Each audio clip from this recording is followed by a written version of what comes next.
If you were to stop a random person on the street and ask them for their thoughts on propaganda, chances are they would begin to describe propaganda posters and war films from the early to mid 1900s. To a layman, this could easily be perceived as a positive reflection of an informed society, who knows the historical background and inherent dangers of propaganda when used on the unsuspecting public. However, under critical analysis, this actually reveals a much darker truth. While most people know what propaganda is, the alarming majority of people either strictly view it as a thing of the past or something as to which they are apparently immune. So if the target audience for propaganda to be the most effective is an unsuspecting public, the propaganda machine could easily be running at maximum output and could be quite efficient at morphing the views of the general public still to this day. The only question is, does propaganda still exist? And if so, what effect is it having on our society?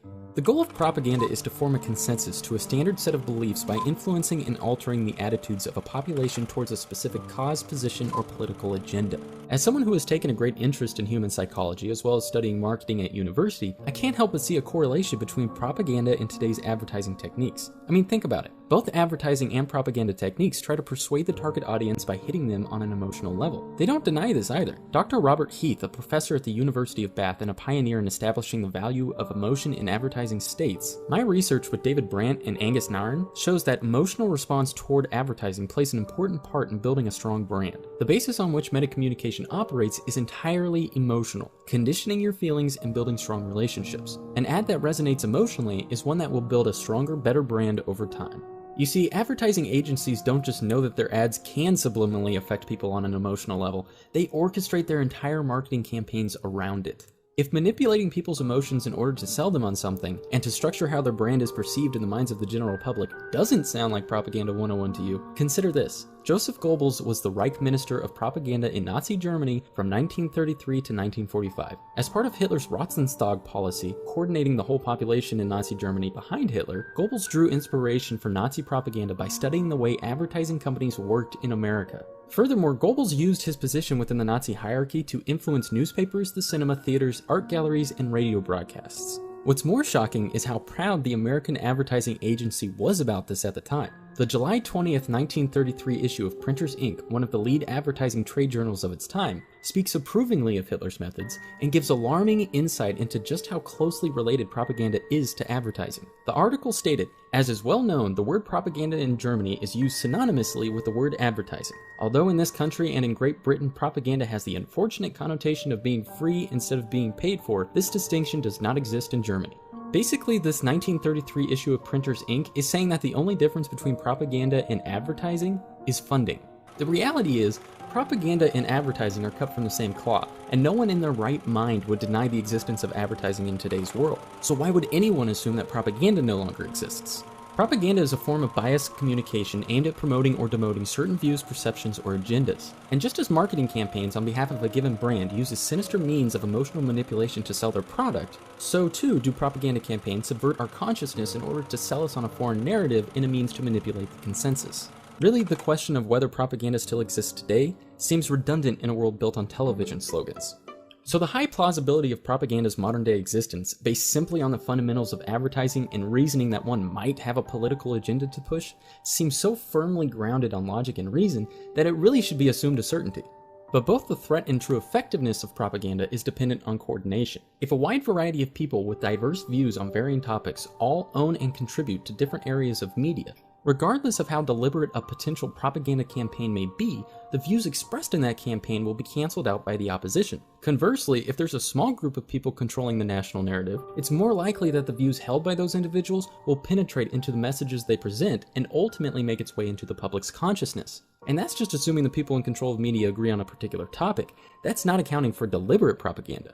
If you take that same smaller group of people in control of the media and do account for deliberate propaganda, it's just a matter of time before the public opinion sways in favor of the national narrative being presented to them, because the opposition will be non-existent. Now here's the scary part. In 1983, 90% of American media was owned by 50 separate companies. By 2012, that same 90% of media was controlled by only 6 companies. And some modern-day figures have that number down as low as 5. But as damning as the consolidation of media corporations is, it lacks deliberate intention and coordination. That is, until you Google the Bilderberg Group. The Bilderberg Group is made up of 120 to 140 powerful individuals from around the world who meet every year to discuss policy. Oh, and by the way, these meetings are top secret and completely closed to the public. This chart from a few years back links the attendees' connections with corporations, charities, policy groups, and media giants. And don't even get me started on the annual meetings that take place at Bohemian Grove. Clearly, these individuals share similar views and are working to coordinate their efforts. So everything we've covered so far in this video would suggest that propaganda is not only as real as it was back in the early to mid 1900s, but that it's more relevant today than ever before. And so far, we've just been arguing off of deductive reasoning. We haven't even explored an example yet. Now, I could easily point to examples of propaganda in media related to warping the public's perception on politics. What if the two-party system was actually a mechanism used to limit so-called public opinion? What if there were more than two sides to every issue, but the two parties wanted to box you into a corner, one of their corners? Propaganda used to demean Christianity. But then, Jesus, which religion should our family be? 601, they're all complete crap. Thank you. Propaganda to warp public perception on gun rights. One thing that I think is clear with young people and with adults as well is that we just have to be repetitive about this. It's not enough to simply have a catchy ad on a Monday and then only do it every Monday. We need to do this every day of the week and just really brainwash people into thinking about guns in a vastly different way. Or propaganda related to the glorification of drugs. That was him testifying today in the House with other leading medical experts about this apparently newly controversial issues of vaccines that should never be controversial at all. But the one that I'd like to use for this illustration is propaganda related to the LGBT community. A recent Gallup poll shows the support and opposition statistics for gay marriage between 1996 and 2015. According to this chart, the number of people in opposition of gay marriage has dropped from 68% to 37%, while the figures for those in favor of gay marriage has skyrocketed from 27% to a majority 60% in just 19 years. That is a major shift in societal norms. Be honest with yourself. Whether you're in favor or in opposition of gay marriage, do you really think that this drastic change in social perception was purely organic? The Gay Lesbian Alliance Against Defamation, aka GLAAD, has evaluated the quantity and quality of LGBT characters during primetime television since 2006.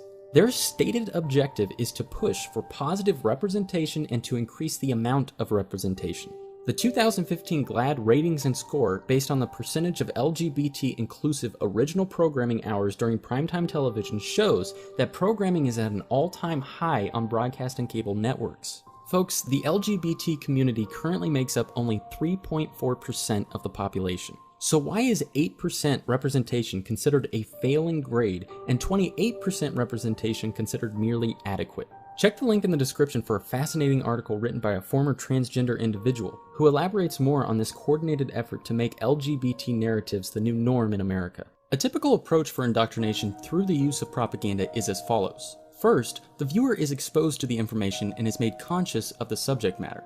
From there, the subject matter, in this case the LGBT narrative, is assimilated to the individual on an emotional level, usually by way of a third-party participant. An example of this would be a beloved sitcom character's persona reflected in the subject matter. While the viewer experiences positive feelings towards that particular character, they are also subconsciously assimilating positive feelings towards the agenda being pushed. This links the orchestrated narrative with the viewer on an emotional level. The final step is repetition. The more the viewer is exposed to this, the stronger the emotional bond becomes, and thus the harder it is to break. This results in a permanent distortion of the individual's views, assuming they held opposing views beforehand. Further implemented techniques, as is the case with the LGBT agenda, also occasionally include a demonization of the opposition. The fact is, we are bombarded with propagandized messaging every single day, and the number one source for that indoctrination is our television sets. Watching TV puts the viewers into a highly susceptible sleep-like hypnotic state, largely caused by the screen flicker that lowers the viewer's brainwaves into what is called an alpha state. This alpha state of mind is what you'd normally associate with meditation or deep relaxation. And most people enter into this state of mind within 30 seconds to 3 minutes of television viewing. When in this hypnotic state, the information that you are exposed to is downloaded directly into your subconscious mind, where your existing beliefs are altered to form new beliefs without you even noticing. This is a very suggestive state of mind in which the right side of your brain tends to not critically analyze incoming information as it normally would. Again, check out the links in the description for more information. The average American watches 2 to 5 hours of television a day. Over the course of an average lifetime, that figure amounts to 9 years of a person's life. That's 9 years of indoctrination dedicated to programming every single man, woman, and child in this country. Now you may be sitting there thinking to yourself, but isn't propaganda illegal? Or wouldn't the government try and stop propaganda? Well, as it turns out, no. Back in 2012, an amendment to the National Defense Authorization Act, the NDAA, proposed by Mac Thornberry, a Republican from Texas, and Adam Smith, a Democrat from Washington, effectively nullified the Smith-Mundt Act of 1948, which explicitly forbid information in psychological operations aimed at influencing U.S. public opinion.